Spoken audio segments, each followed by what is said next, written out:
Jesús sabía lo que había de hacer, pero esto decía para probarle, porque él sabía lo que había de hacer. Juan 6:6. Observen, queridos amigos, cuán cuidadoso es el Espíritu Santo para que no cometamos ningún error relativo a nuestro Señor Jesucristo.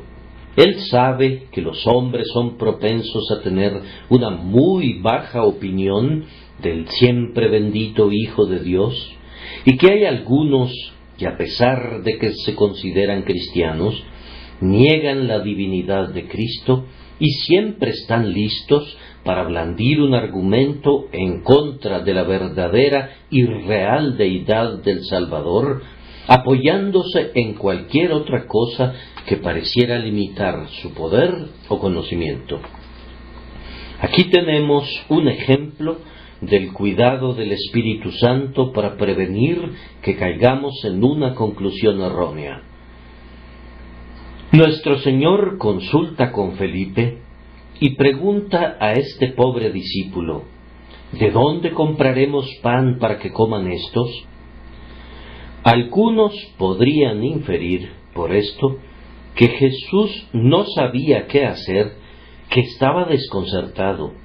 A partir de allí argumentan que Jesús no puede ser el Dios Todopoderoso, pues ciertamente el desconcierto no es consistente con la omnipotencia.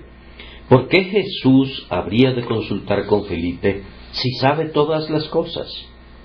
Ahora, el Espíritu Santo quiere que tengamos cuidado de no caer en pensamientos rastreros acerca de nuestro grandioso Redentor y Señor, y especialmente que no erremos gravemente pensando jamás que Él no es Dios.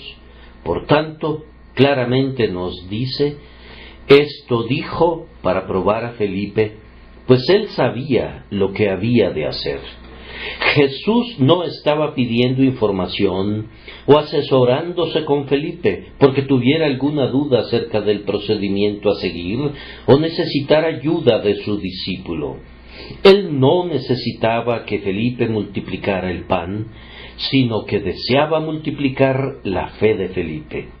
Cuídense entonces, queridos amigos, de no menospreciar nunca al Salvador o imputar motivos a cualquiera de sus actos que menoscaben su gloria. De esto también aprendan que nosotros, siendo propensos a cometer errores concernientes a Cristo, necesitamos diariamente que el Espíritu de Dios nos interprete a Cristo. Basta que Jesús haga la pregunta a Felipe: ¿de dónde compraremos pan? Y de inmediato nos encontramos en peligro de sacar una inferencia errónea, y por tanto el Espíritu Santo nos dice algo más acerca de Cristo para que escapemos del peligro. Al proporcionarnos un mayor discernimiento de los motivos de nuestro Señor, evita que juzguemos mal sus acciones. Debemos tener al Espíritu de Dios con nosotros o no conoceremos al propio Cristo. La única forma de ver al sol es por su propia luz, y la única forma de ver a Jesús es por su propio Espíritu. ¿Acaso no dijo Él mismo: Él tomará de lo mío y os lo hará saber? Ningún hombre puede llamar a Jesús Señor sino por medio del Espíritu Santo. El Espíritu debe venir personalmente a cada hombre y revelar al Hijo de Dios a él y en él. Por tanto, no leamos la Biblia imaginándonos que vamos a entenderla de inmediato como podríamos entender cualquier otro libro, sino que musitemos una plegaria para que el grandioso autor de su letra nos dé Él mismo la gracia para entrar en su espíritu, de tal forma que podamos entender su significado y sentir su poder. Incluso con la palabra infalible delante de nosotros, se perderían en el camino y caerían en gravoso error a menos que sean enseñados por Dios. Es misericordioso que esté escrito: todos tus hijos serán enseñados por Jehová. Y también: vosotros tenéis la unción del Santo y conocéis todas las cosas. No hay forma de conocer algo excepto por esa unción y por esa enseñanza divina. ¡Qué criaturas tan dependientes somos! Puesto que cometemos errores incluso acerca del propio Jesús, a menos que el Espíritu de Dios se agrade en instruirnos en lo concerniente a Él. Guíanos siempre, oh luz de Dios. Otra cosa que aprendemos del texto, antes de sumergirnos en él, es que nuestro divino Señor siempre tiene una razón para todo lo que hace. Incluso podemos descubrir la razón de que haga una pregunta, o si no podemos descubrirla, aún así podemos estar seguros de que hay una razón valiosa. En el caso de Felipe, esa razón no fue ciertamente por falta de sabiduría en él, sino que fue esta: esto decía para probarle. Ahora, si hay una razón para todo lo que Jesús pregunta, de igual manera hay un motivo para todo lo que hace. Nosotros no podemos explicar la razón de la elección. ¿Por qué este hombre es elegido o aquel? Pero hay una razón, puesto que Dios no actúa irrazonablemente, aunque sus razones no siempre son reveladas, y podríamos no entenderlas, aunque lo fueran. La soberanía es absoluta, pero nunca es absurda. Siempre hay una causa justificable para todo lo que Dios hace en el reino de la gracia, aunque esa causa no es el mérito de la persona favorecida por Él, pues no hay ningún mérito. Querido amigo, en el asunto de tu tribulación y tu aflicción actuales, tú has estado tratando de deletrear el diseño del Todopoderoso, pero sin ningún éxito. ¿Acaso no sabes que sus caminos no son discernibles? Con toda probabilidad, de este lado de la eternidad, nunca descubrirás el propósito de Dios en tu prueba actual, pero es seguro que Él tiene un propósito, y ese propósito es sabio y benéfico. Es tal el propósito que tú mismo te deleitarás en él si fueras capaz de entenderlo. Si pudieras tener una mente como la de Dios, actuarías como lo hace Dios, incluso en este asunto que te atribula.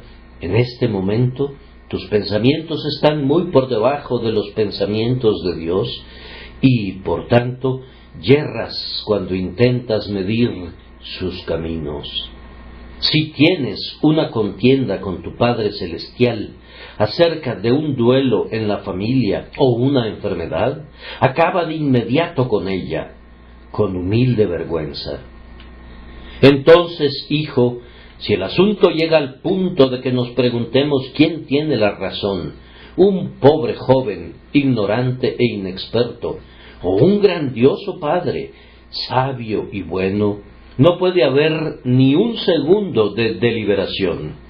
La voluntad del Padre tiene que ser mejor para el Hijo que su propia voluntad. Sujétate al Padre de los Espíritus y vive. Cree ciertamente en tu Señor y tranquilízate. Jesús sabe lo que está haciendo y por qué lo está haciendo. Para la pérdida de tu salud hay una razón. Para esos dolores del cuerpo, para esa depresión del espíritu, para esa falta de éxito en los negocios, incluso para el permiso que recibe la cruel lengua de la calumnia para que inflija sus heridas en ti, hay una razón, y posiblemente esa razón radique en las palabras de nuestro texto.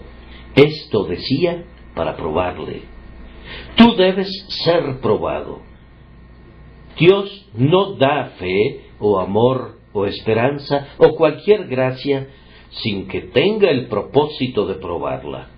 Si un hombre construye un puente para las vías del tren, es para que las locomotoras suban por él y su potencia de acarreo sea probada. Si un hombre construye una carretera, es para que circule el tráfico sobre ella y cada uno de sus tramos sea puesto a prueba por los cascos y las ruedas. Aunque solo haga una aguja, debe ser probada por el trabajo que hace. Cuando se hicieron los cálculos de los pilares que ahora soportan el peso de estos balcones, fueron calculados con el objetivo de que aguantaran un gran peso, y durante estos 20 años han soportado valientemente la presión. Habría sido inútil haberlos colocado y no ponerles ningún peso encima. De la misma manera, hermano mío, cuando Dios te hizo para que fueras fuerte en el Señor, tenía el propósito de probar cada onza de tu fortaleza, pues lo que Dios hace tiene un propósito, y va a probarlo para comprobar que tenga un desempeño conforme a su diseño. Yo no creo que un solo grano de fe escape al fuego. Todo el mineral del oro debe ser introducido en el crisol para que sea probado. Ustedes han oído de las casas de prueba de Birmingham, dedicadas a probar los cañones de las escopetas. De igual manera, el grandioso hacedor de creyentes prueba con pesadas cargas de aflicción a todos los que fabrica en su fábrica de gracia, y únicamente aquellos que pueden soportar la prueba recibirán su sello. Cuando no puedas encontrar ninguna otra explicación para una providencia, siempre puedes recurrir al convencimiento de que esto dijo para probarte. Vayamos de inmediato al texto, que me parece que contiene mucho consuelo. Que el Espíritu Santo nos guíe para adentrarnos en él. Primero, encontramos aquí una pregunta a Felipe: ¿de dónde compraremos pan para que coman estos? Una pregunta con un propósito. Sin embargo, en segundo lugar, el Señor no tenía ningún interrogante, pues Él mismo sabía lo que haría. Y en tercer lugar, si entráramos en el Espíritu del Señor, nuestras interrogantes se acabarán, pues estaríamos perfectamente convencidos de que Él sabe lo que ha de hacer. Primero, entonces, aquí hay una pregunta para Felipe, como ha habido muchas preguntas para nosotros. Jesús le hizo esta pregunta a Felipe con la intención de probarle en varios puntos. Probaría así su fe. Como alguien ha dicho muy bien, de Felipe no requería alimento, sino fe. El Señor pregunta: ¿de dónde compraremos pan para que coman estos? ¿Qué responderá Felipe? Si Felipe tuviera una sólida fe, respondería: grandioso Señor, no hay necesidad de comprar pan.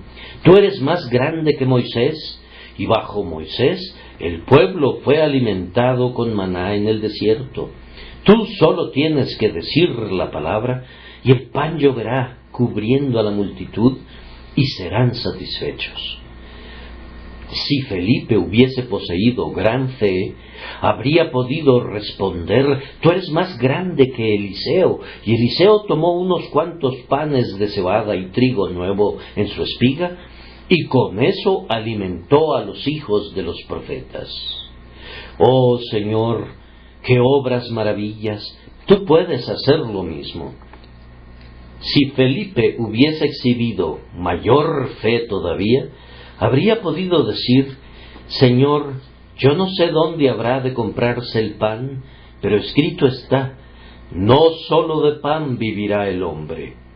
Tú puedes hacer que estas personas recuperen sus fuerzas sin pan visible. Tú puedes satisfacer su hambre y llenarlos a plenitud y sin embargo no necesitan comer ni siquiera un bocado, pues escrito está: de toda palabra que sale de la boca de Dios vivirá el hombre. Solamente di la palabra y ellos repondrán sus fuerzas de inmediato. Hizo esta pregunta, por tanto, para probar la fe de Felipe. En verdad la probó y demostró ser muy pequeña, pues comenzó a contar cuántos denarios tenía. 1, 2, 3, 4... No voy a contar hasta 200, pero eso es lo que Felipe hizo. Comenzó a contar los denarios en vez de mirar a la omnipotencia. ¿Has hecho tú lo mismo, querido amigo, cuando has sido probado? ¿Te pusiste a calcular y contar los denarios en lugar de mirar al Dios eterno y confiar en Él? Me temo que muy pocos de nosotros podemos afirmar que estamos exentos de esta falla, pues el propio Moisés se puso una vez a hacer cálculos por su incredulidad. Entonces dijo Moisés: 600,000 de a pie es el pueblo en medio del cual yo estoy. Y tú dices: les daré carne y comerán un mes entero. ¿Se degollarán para ellos ovejas y bueyes que les basten? ¿O se juntarán para ellos todos los peces del mar para que tengan abasto? Recuerden la respuesta de Dios a su siervo ansioso. Entonces Jehová respondió a Moisés: ¿acaso se ha acortado la mano de Jehová? Ahora verás si se cumple mi palabra o no. De igual manera veremos la fidelidad de Dios, pero si somos incrédulos, podríamos tener que verla de una manera que nos hará entender dolorosamente nuestro pecado al haber desconfiado de nuestro Señor.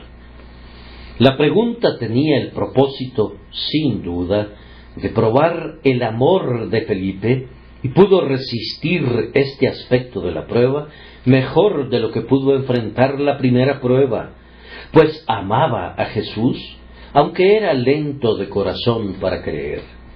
En muchos corazones verdaderos hay más amor apacible que fe activa. Lamento que haya tan poca fe, pero estoy agradecido porque haya más amor. Pareció que el Salvador decía: Felipe, yo quiero alimentar a estas personas, ¿me ayudarías a hacerlo? ¿De dónde compraremos nosotros pan? Te voy a asociar conmigo, Felipe. Dime ahora, ¿cómo haremos nosotros la obra? Felipe ama a su Señor y por tanto está muy presto a considerar el asunto y a aportar por lo menos el beneficio de su aritmética. Dice: Señor, 200 denarios de pan no bastarían. Su Señor no le preguntó cuánto no sería suficiente, sino cuánto sería suficiente. Pero Felipe comienza calculando la pregunta negativa, que temo que a menudo, tanto ustedes como yo, hemos calculado también. Aún dándole a cada uno de la multitud un poco, no podría lograrse con menos de 200 denarios. ¿Acaso no es claro que nuestros recursos son inadecuados? Esa es siempre una pregunta deprimente e impráctica que considerar. El pobre Felipe cuenta lo que no sería suficiente para todos y deja fuera de los cálculos al todo suficiente Señor. Sin embargo, aún en ese cálculo, mostró su amor por su Señor. Si no hubiera estado lleno de amor y estima por Jesús, habría dicho: mi Señor, es inútil involucrarse en esto. Somos un grupo muy pobre.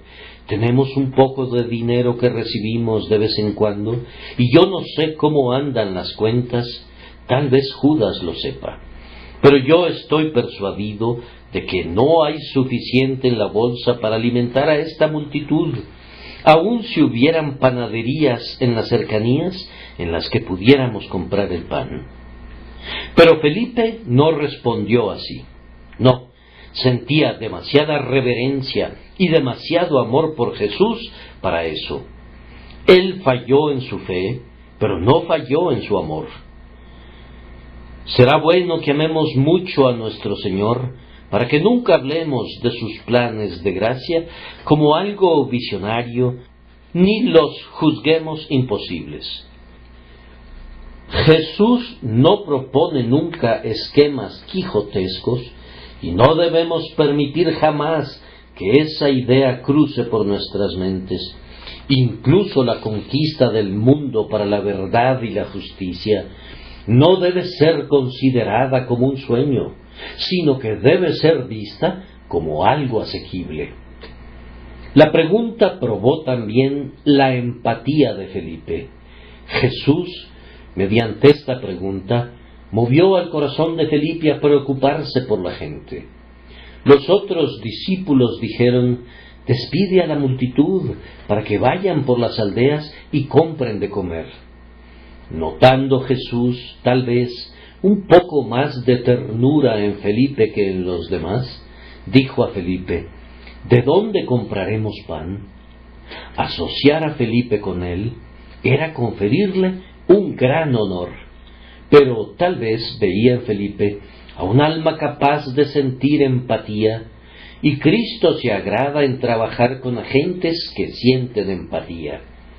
Una cosa observo, que Dios raramente usa grandemente a un hombre de un corazón duro o un corazón frío. Únicamente nuestro calor interno puede generar calor en otros. Un hombre debe amar a la gente o no podría ser instrumento de salvación para ellos. Un ministro debe tener un intenso deseo de que su congregación sea salva y debe identificarse con Jesús sobre ese tema, pues de lo contrario Jesús no hará uso de él. Así que nuestro Señor buscó suscitar la empatía de Felipe. Vamos, Felipe, ¿qué haremos tú y yo? ¿De dónde compraremos nosotros pan para que coman estos? Yo no pienso que Felipe haya fallado por completo en eso. Él no tenía la identificación que debía haber tenido con su Señor, aunque tenía una cierta medida. Yo confío que nuestro Dios nos haya dado también alguna comunión con su amado Hijo, en su amor para con las almas de los hombres, y así esta pregunta sirva para probarnos. Que no seamos encontrados carentes de fe, o amor, o empatía. Dios nos conceda que abundemos en todo ello por medio de la obra eficaz de su Santo Espíritu. Entonces seremos equipados para ser obreros conjuntamente con Él. Pero ¿por qué le hizo la pregunta a Felipe? ¿Por qué se le hace una pregunta especial a algunos de ustedes? ¿O le es enviada una prueba peculiar a alguno de ustedes? Se dice que la pregunta se la hizo para probarle. Pero, ¿por qué probar a Felipe? Bien, yo creo que el Salvador le preguntó a Felipe, porque Felipe era de Betsaida. Estaban cerca de Betsaida, y así Jesús preguntó a Felipe: ¿de dónde compraremos pan? Todo hombre debe tener el más alto concepto del lugar donde vive. Quiero que Jesús les pregunte a algunos de ustedes: ¿qué haremos por Londres? Porque muchos de ustedes son londinenses, posiblemente nacidos dentro de un radio que está al alcance del sonido de las campanas de Bow o dentro del distrito postal. Ustedes pertenecen a los 4 millones de habitantes de esta gran provincia, es más, pertenecen a esta gran nación, y es una solemne responsabilidad ser un ciudadano de la ciudad más grandiosa del mundo. Si el Señor pone a Londres en los corazones de algunos, naturalmente la pondría en los corazones de quienes viven en ella. Tal vez de la misma manera que le preguntó a Felipe: ¿de dónde compraremos pan? Si el Señor se asocia con alguien en la evangelización de una aldea o de un pueblo será, naturalmente, con alguien que haya nacido allí o que viva allí.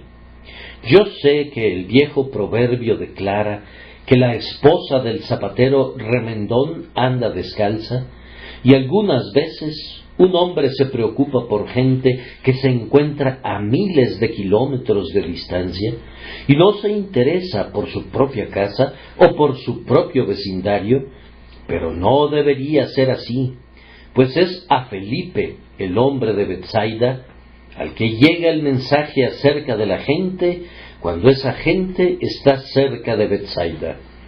¿De dónde compraremos pan? Le hace la pregunta para probarle. Y a ti, hermano londinense, son enviadas las preguntas acerca de esta gran ciudad para probarte. Es también probable que era el área de responsabilidad de Felipe atender la provisión del pequeño grupo de los 12 y de su líder. Judas era el tesorero, y a menos que estemos muy equivocados, Felipe era una especie de mayordomo. Era responsabilidad de Felipe comprobar que tuvieran pan en la mochila y tenía que asegurar algo de provisión cuando el grupo de discípulos iba a lugares desérticos. De la misma manera, hay hermanos aquí presentes cuya responsabilidad oficial es cuidar de las almas de los hombres. Entre estos hay ministros, misioneros, maestros de escuela dominical, diáconos, ancianos, visitantes de distritos, grupos de mujeres y responsabilidades semejantes.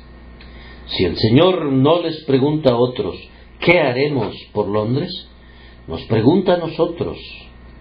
La pregunta es enviada para probarnos si somos adecuados para nuestro oficio o si hemos asumido una posición para la que no estamos calificados porque no tenemos un corazón para ella. Cristo nos pregunta en especial a nosotros, pero yo creo que también les pregunta a todos aquellos a quienes ha hecho sacerdotes y reyes para Dios. ¿De dónde compraremos pan? ¿Cómo alimentaremos a esta gran ciudad? La pregunta llega para probarnos porque esta carga debe ser puesta sobre nuestros hombros. Y tal vez vino a Felipe porque no estaba tan adelantado en la escuela de la gracia como lo estaban otros. Felipe no hizo una petición muy sabia cuando dijo: Señor, muéstranos el Padre y nos basta. Pues nuestro Señor respondió: tanto tiempo hace que estoy con vosotros, ¿y no me has conocido, Felipe? Felipe evidentemente aprendía con lentitud. Yo no creo que Felipe haya sido el más tardo de los 12 en comprender, pero estoy seguro de que tampoco era el más inteligente. Santiago y Juan y Pedro eran los 3 primeros. Andrés y Tomás le seguían de cerca y probablemente Felipe andaba cercano a ellos. Tal vez Felipe era el número 6, yo no lo sé, pero ciertamente el Salvador le seleccionó, no como el último de la clase, pero tampoco como el mejor, y le dijo: ¿de dónde compraremos pan? Esta gente de una posición intermedia tiene mucha necesidad de ser probada para su propia satisfacción. El nivel más bajo de cristianos es tan débil que difícilmente pueden soportar ser probados. Pobres almas, necesitan aliento más que ser probadas y, por tanto, no les son asignados los problemas mayores. Por otro lado, la clase más elevada de cristianos no requiere tanto ser probada, pues ellos hacen firme su vocación y elección. El grupo del medio necesita mayormente ser probado, y ellos constituyen, me temo, la mayor cantidad de tropa del ejército de Dios. ¿Cuántos hay que pueden ser descritos como instruidos a medias, iluminados a medias? A todos ellos, el Señor les hace la pregunta: ¿de dónde compraremos pan? Pero esto dice para probarles. Noten bien que la pregunta que el Salvador hizo a Felipe para probarle cumplió su propósito. Le probó. Ya les he mostrado cómo le probó. Cumplió su propósito porque le reveló su inhabilidad. ¿De dónde compraremos pan? Felipe se rinde. Él ha hecho un cálculo de qué no era suficiente, aún para dar a cada uno un poco de alimento, y esa es toda su contribución a la obra. No tiene ni un pan ni un pez que pueda aportar como comienzo. Felipe está derrotado. Lo que es más, su fe, siendo probada, es también vencida. Oh, buen Señor, parece decir, la gente no puede ser alimentada por nosotros. Nosotros no podemos comprar pan. Nosotros, ni siquiera tú y yo. Tú eres el Señor y tú puedes hacer grandes cosas. Sin embargo, mi fe no es lo suficientemente grande para creer que nosotros podríamos comprar suficiente pan para todos estos miles de personas. Así que la pregunta respondió a su propósito. Probó la fe de Felipe y su fe demostró ser muy débil, muy vacilante, muy escasa. ¿Acaso es bueno descubrir eso? Sí, hermanos. Es bueno conocer nuestra pobreza espiritual. Muchos de nosotros pensamos que tenemos mucha fe, pero si el Señor la probara, no necesitaría ponerla en el fuego para derretirla. Solo tiene que ponerla sobre el fuego y la mayor parte de ella se evaporaría. Buena parte de la fe desaparece bajo una prueba ordinaria, igual que el rocío de la mañana cuando el sol lo mira. ¿Cuánta fe tiene un hombre cuando está sano? Pero solo aprieten la clavija y dejen que sufra y vean cuánto de esa fe se desvanece. ¿Cuántos hombres tienen fe si tienen un excelente ingreso recibido con regularidad? Pero cuando tienen que hacerse la pregunta, ¿de dónde provendrá la próxima comida? ¿Tienen fe? ¡Ay! Se ponen incómodos y se tornan ansiosos. Es algo sano ser llevados a ver cuán débiles somos, pues cuando descubrimos que buena parte de nuestra fe es irreal, nos conduce a buscar más la verdadera fe y a clamar: Señor, aumentanos la fe. Felipe fue atraído hacia su Señor, y es algo grandioso que seamos sacados de nosotros mismos y conducidos a nuestro Señor, como para que sintamos: Señor, no puedo hacerlo, pero anhelo ver cómo vas a cumplir tu propósito. Yo ni siquiera puedo creer en ti como debería creer, a menos que tú me des la fe, de tal forma que debo venir a ti incluso por más fe. Con las manos muy vacías debo venir y pedir prestado todo.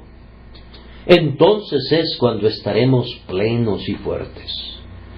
Verán a Felipe partiendo directamente el pan y alimentando a la multitud simplemente porque Cristo ha vaciado las manos de Felipe. Mientras no vacíe nuestras manos, Él no puede llenarlas, para que no lleguemos a suponer que hemos participado en el aporte. Pero esto decía para probarle, para hacerle ver su propia debilidad, pues entonces él sería lleno de la fortaleza del Señor.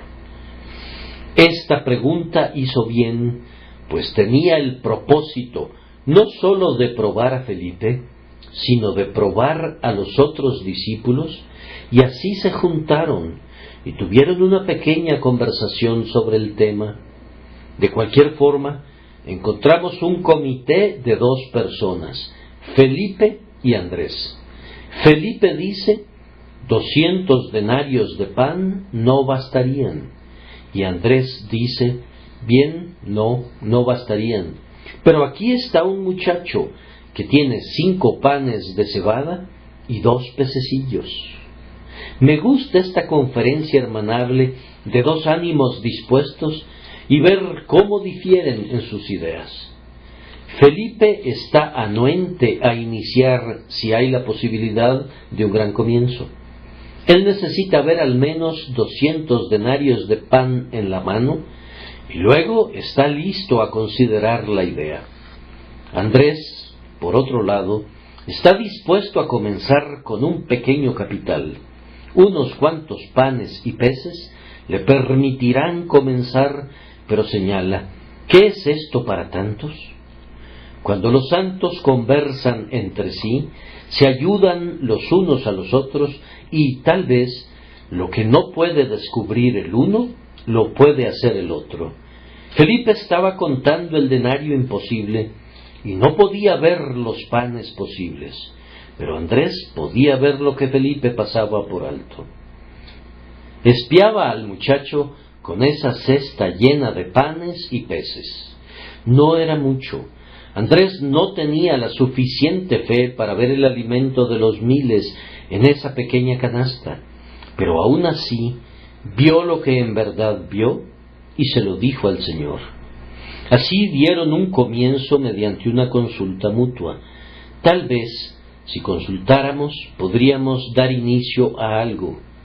Cuando una pregunta roe los corazones de los hombres de esta manera, ¿qué haremos por Londres? Cuando una pregunta conduce al pueblo cristiano a juntarse y a dialogar acerca de ello, y cuando uno suspira, vamos, requerirá miles de pesos construir capillas y encontrar ministros y mantener misioneros, hay algo de esperanzador en esos cálculos. Muy bien, Felipe, me gusta que hayas dado tu opinión y hayas mostrado la dificultad de la tarea.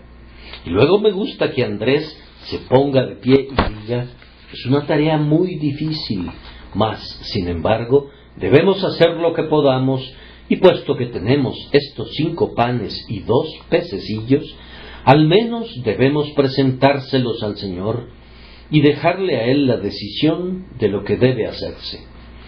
Todo esto es mejor que estar evadiendo la pregunta por completo, dejando que la multitud se quede con hambre. Las facultades de Felipe fueron ejercitadas.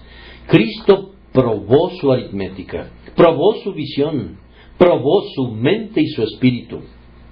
Y esto lo preparó para ir y servir en el banquete gigantesco que tuvo lugar después. Un hombre nunca hace nada bien hasta que ha pensado al respecto. Y si Felipe no hubiera pensado acerca de cómo alimentar a las multitudes, no habría sido el hombre indicado para ser usado en ello. ¿Le preparó también para adorar a su Señor después del festín? Pues Felipe diría cuando la comida terminó, el Señor me preguntó cómo habría de hacerse, pero no supe responderle, y ahora, aunque he tenido una participación en la obra, Él debe recibir y recibirá toda la gloria. Él multiplicó los peces y aumentó los panes. Mi pobre fe no puede recibir ninguna gloria para sí. Él lo hizo todo. Tal vez tengas alguna pregunta, hermano mío, acerca de la obra del Señor. ¿Cómo podemos hacerla? ¿Cómo puede ser evangelizada Inglaterra? ¿Cómo pueden ser alcanzadas las masas? ¿Cómo puede ser conducido el mundo a oír el Evangelio? Independientemente de cuál sea la pregunta que se te haga, es una pregunta enviada con el propósito de hacerte bien y beneficiar tu alma y conducirte a engrandecer al Señor en mayor medida cuando el milagro de gracia sea realizado. Ahora llego a la segunda parte del tema, y es que Jesús no tenía ningún interrogante. Felipe era el que no sabía qué hacer, Pero Cristo no tenía ninguna duda. Pero esto decía para probarle, porque él sabía lo que había de hacer. Tomemos estas palabras y desarmémoslas por un minuto. Él sabía. Él siempre sabe. Ah, dirá alguno, estoy convencido de que no sé lo que haré. No, querido amigo, y sin embargo has estado buscando consejo, ¿no es cierto? Esa es una manera espléndida de confundirte. Te oigo clamar azorado, no sé. He recurrido a todo el mundo y no sé qué es lo que haré. Ese es un estado crónico que nos aflige cuando embrollamos nuestros propios pobres cerebros. Pero Jesús sabía lo que haría. Este es un dulce consuelo. Jesús sabe. Él siempre lo sabe todo. Él sabía cuánta gente había.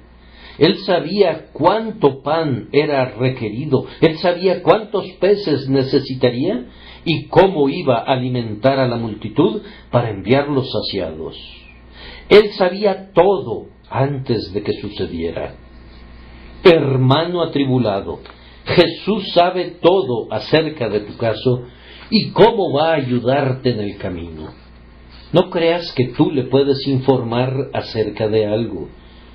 Vuestro Padre sabe de qué cosas tenéis necesidad antes que vosotros le pidáis. La oración no tiene el propósito de informar al Señor. No se les hace la pregunta para que puedan avisarle, sino para que Él les avise.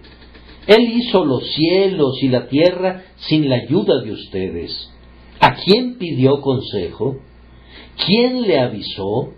Y Él les guiará en medio de su presente aflicción sin necesidad de agregar a su conocimiento infinito la pobre sabiduría de ustedes. Él sabe. Jesús sabía lo que había de hacer. Él tenía el propósito de hacer algo. Estaba más que listo para hacerlo y sabía lo que iba a hacer. Nos cubrimos de vergüenza cuando decimos, algo debemos hacer, pero yo no sé quién deba hacerlo. El Salvador sabía que algo debía hacerse y Él sabía que Él mismo lo haría. No tenía prisa, nunca la tiene, nunca actúa antes de su tiempo y nunca llega tarde. Nuestro bendito Señor tiene un glorioso sosiego porque siempre es puntual. La gente que se retrasa anda con prisa, pero Él, como nunca se atrasa, nunca se da prisa. Lo hace todo calmada y serenamente, porque ve por anticipado lo que hará. Jesús sabe, querido amigo, en lo concerniente a ti, no sólo lo que tú harás, sino también lo que Él hará. Ese es el punto, que Él tiene el propósito de hacer algo grande por ti y ayudarte. Tiene también el propósito de llevar a sus pies a esta ciudad y a esta nación. Él quiere que toda rodilla se doble delante de Él y que toda la tierra esté llena de su gloria. Él sabe lo que quiere hacer. Además, Él sabía lo que tenía el propósito de hacer. Sabía precisamente la forma y el método que tenía la intención de usar. Él percibió mucho antes que Andrés se lo dijera, que había un muchacho en algún punto de la multitud con 5 tortas de cebada. Cuando el muchacho salió aquella mañana, no puedo figurarme qué lo hizo llevar 5 panes de cebada y 2 pececillos a esa multitud, excepto que el Señor haya susurrado en su corazón, muchacho, lleva contigo un buen almuerzo. Pon esos panes de cebada en una canasta y no te olvides de los pececillos. Tú no sabes cuánto tiempo estarás lejos de casa. La naturaleza le ordenó que proveyera para las contingencias, pero también la naturaleza es la voz de Dios cuando Él decide hacerlo así. Él era un muchacho hambriento en pleno crecimiento, con un excelente apetito, y tenía la intención de salir bien provisto. Pero se le ocurrió jamás que estas tortas extrañamente providenciales se multiplicarían hasta alimentar a esa multitud de personas.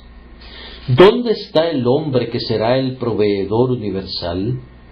¿Dónde está el jefe del comisariato? Es ese joven y ese es su almacén entero. Él lleva consigo un almacén de vituallas en su espalda, en esa canasta. El Salvador sabía eso, y Él sabe exactamente, querido amigo, de dónde vendrá tu ayuda en tu hora de aflicción. Tú no sabes, pero Él sí. Él sabe de dónde saldrán los ministros que conmoverán a esta ciudad de Londres, y Él sabe en qué estilo y manera vendrán y cómo accederán a las masas. Cuando el resto del mundo está derrotado y estupefacto, Él está plenamente preparado. Él sabía que esos panes y esos pececillos serían tomados a su debido tiempo para que sirvieran de base para un banquete. Él sabía que los bendeciría, los partiría, los multiplicaría y los daría a los discípulos, y los discípulos los darían a su vez a la multitud. Todo estaba arreglado en su mente y tan programado como la salida del sol. Además, lo hizo como alguien que sabía lo que haría. ¿Cómo actúa un hombre cuando sabe lo que hará? Bien, generalmente procede de la manera más natural. Él sabe que lo hará, así que simplemente va y lo hace. ¿Pueden concebir que un milagro haya sido realizado jamás de una manera más natural? Si este hubiera sido un milagro católico romano, hubieran lanzado los panes al aire y hubieran descendido misteriosamente transformados y multiplicados 1.000.000 de veces. Todos los milagros de los católicos, si observan, están rodeados de mucho de lo teatral y espectacular. Son totalmente distintos de los milagros de Cristo. Él realiza este milagro de la manera más natural del mundo porque es virtualmente el mismo milagro que Cristo realiza cada año. Tomamos una cierta cantidad de grano y lo sembramos en el suelo y a la larga su fin es que es multiplicado en tortas de pan. Hay ciertos peces en el mar y estos se multiplican formando grandes bancos de peces. El trigo sembrado pasa por la misma operación en el suelo por causa de las mismas manos, las manos de Dios. Finalmente brota para convertirse en hogazas de pan. Y eso es precisamente lo que resultó de la acción de nuestro Señor.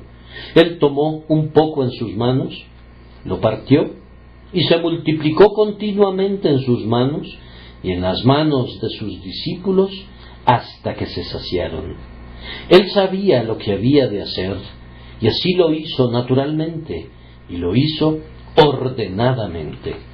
No sucede así cuando un hombre no sabe lo que debe reservar. Planeamos una gran reunión y hay una provisión calculada para servir el té, pero se presenta un número 3 veces mayor de personas de lo que se ha previsto. ¡Qué prisa! ¡Qué precipitación! ¡Qué correr de un lado al otro!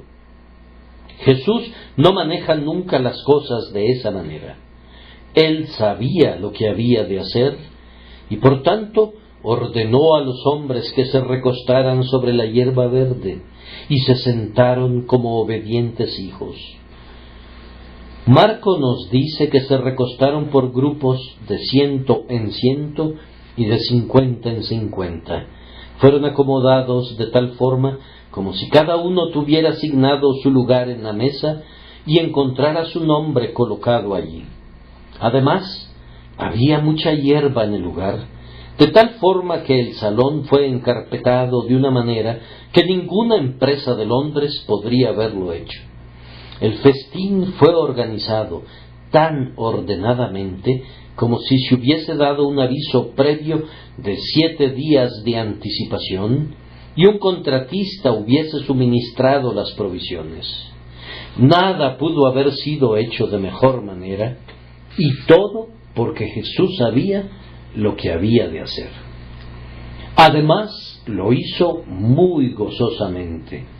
Tomó pan y lo bendijo. Se dedicó a hacer esto con gran placer. Me habría gustado haber visto su rostro cuando contemplaba a esa pobre gente hambrienta siendo alimentada. Como un buen anfitrión, les animaba con una sonrisa mientras les bendecía con la comida.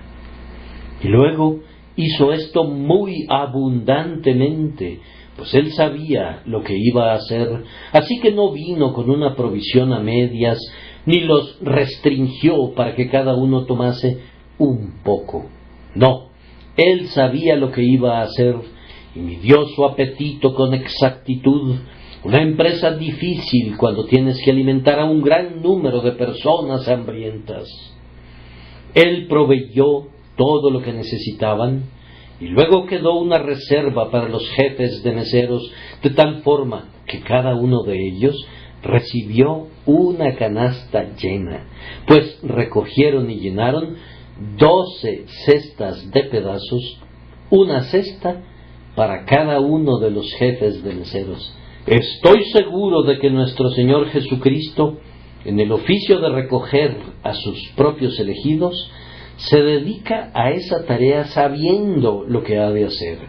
Y cuando ustedes y yo veamos el fin del grandioso festival de misericordia, diremos: bendito sea el Señor. Estábamos muy preocupados, estábamos en serios problemas, pero nuestro Señor lo ha hecho fácilmente y por completo. No ha habido ningún lío, ningún apretujamiento, nadie se quedó sin su ración. Bendito sea su nombre. No lo ha hecho por casualidad o por circunstancias fortuitas. Él sabía lo que había de hacer y ha planeado todo desde el principio hasta el fin, de tal modo que los principados y las potestades en el cielo cantarán para siempre sobre la gracia y el amor y la sabiduría y el poder y la prudencia con que ha abundado hacia su pueblo. Oh, pero si pudiésemos ver el fin al igual que el principio, comenzaríamos desde ahora a exaltar el nombre de Jesús, nuestro Salvador, que conoce por anticipado toda su obra y no se desvía nunca de su plan. Concluyamos diciendo que debido a que no hay ningún interrogante en Cristo, aunque nos haga preguntas, no tiene que haber ninguna pregunta que refleje dudas en nosotros. Permítanme mencionar 3 preguntas y habré concluido. La primera pregunta que turba a una gran cantidad de gente es: ¿cómo habré de sobrellevar mi carga presente? ¿Cómo habré de soportar este sufrimiento? ¿Cómo me ganaré la vida? Esa pregunta es enviada a ti para probarte, pero recuerda que Cristo no tiene ninguna duda en cuanto a cómo sobrepasarás la prueba, pues como tus días serán tus fuerzas, y Él guardará a sus santos hasta el fin. Por tanto, no tengan ninguna duda, pues el propio Jesús sabe qué es lo que ha de hacer. Ustedes vinieron esta noche muy acongojados y dijeron: yo quisiera recibir una palabra que me dijera qué debo hacer. No recibirán ni media palabra en cuanto a lo que ustedes harán, sino que oirán una palabra de una naturaleza diferente. Jesús sabe lo que Él ha de hacer, y lo que hará es infinitamente mejor que cualquier cosa que ustedes puedan hacer. Tu fuerza, amigo mío, debe quedarse quieta. Echa tu carga en el Señor. Haz lo poco que puedas hacer y deja el resto con tu Padre Celestial. Esta es la respuesta del Urim y del Tumim para ti. Jesús sabe lo que ha de hacer. Está esa otra pregunta que ya he comentado. ¿Qué es lo que debe hacerse con esta gran ciudad? Tuve el gran privilegio de predicar ayer por la tarde en uno de nuestros suburbios ubicado al este de la ciudad, y saliendo de mi casa temprano en la mañana, fui andando, en un tren tras otro, viajando, creo, durante unas 2 horas y media, antes de atravesar Londres desde un extremo al otro. Es una ciudad de magníficas distancias. Da la impresión de que no hay ningún árbol que los constructores no hubieran derribado, ni ningún verde prado que no hubieran convertido en feas calles. Llenad la tierra, en verdad, está llena. La tierra muerta está enterrada bajo las habitaciones de los hombres vivos. En cuanto a las criaturas de nuestra raza, ¿cuántas miríadas hay de ellos? Y entonces, conforme caminas al lado de un amigo cristiano, te comenta: se necesita una capilla aquí, o hay una pequeña capilla allí, pero ni siquiera una persona de entre 50 asiste al lugar de adoración. Luego llegas a otro lugar suburbano y tu guía te dirá: aquí hay gente ansiosa por el Evangelio, pero no hay nadie que se los lleve. Yo viajé ayer dolorosamente abrumado y me preguntaba en mi corazón: ¿qué vamos a hacer? Reflexionaba: sería mejor que no hiciera esa pregunta, pues no puedes hacer mucho para responderla y solamente te afligirá. Y sin embargo, la pregunta regresaba: ¿cómo compraremos pan para esta multitud? Mi Dios y Señor diría: nosotros.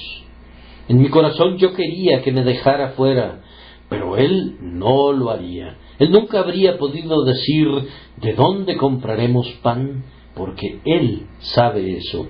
Pero Él me hacía la pregunta, y yo me di cuenta que yo mismo estaba siendo un obstáculo cuando la transformaba a mi vez en una pregunta, pues Él únicamente me hace la pregunta para mi propio bien.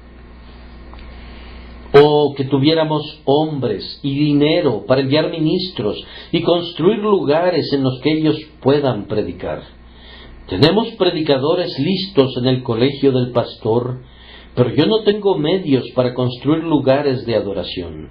De seguro, muchos de ustedes deben haber sentido el peso del tamaño de esta ciudad.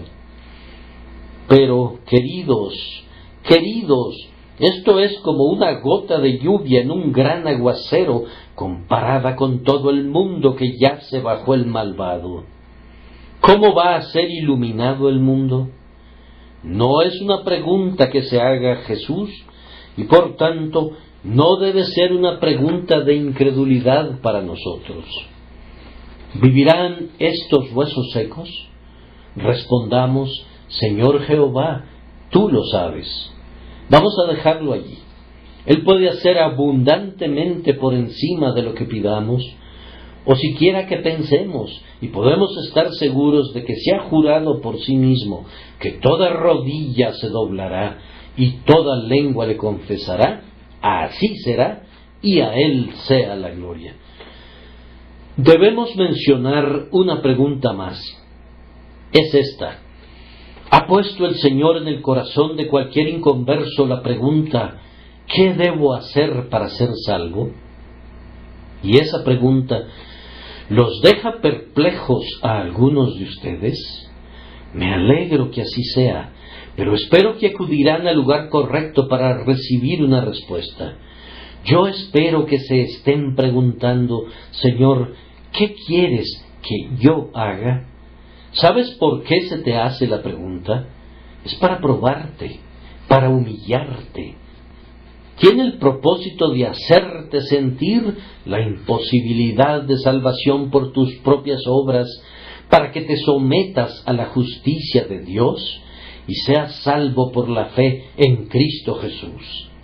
Recuerda que Cristo no tiene la menor duda acerca de cómo habrás de ser salvado. De hecho, esa pregunta fue respondida. ¿Cuándo? Diré. ¿Respondida cuando murió? No, respondida mucho antes de eso. Fue decidida en el pacto eterno antes que la estrella matutina conociera su lugar o los planetas giraran en sus órbitas. Dios consideró a su Hijo como el Cordero de Dios, inmolado antes de la fundación del mundo, y hasta este día la palabra permanece. He aquí el Cordero de Dios que quita el pecado del mundo. Mírenlo a Él y sean salvos. No hay duda acerca de la posibilidad de su salvación o acerca de la habilidad de Cristo para salvarlos. La pregunta de su corazón, ¿qué debo hacer para ser salvo?, es hecha para probarlos, pero Jesús mismo sabe qué ha de hacer. ¡Cuán bendita palabra es esa! Él sabe cómo los perdonará, los consolará, los regenerará, los instruirá y los guiará. Él sabe cómo los guardará hasta el fin por su gracia inmutable.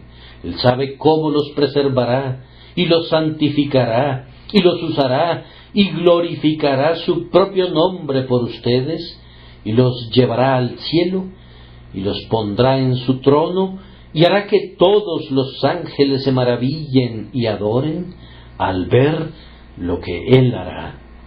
Dios los bendiga por amor de Jesús. Amén.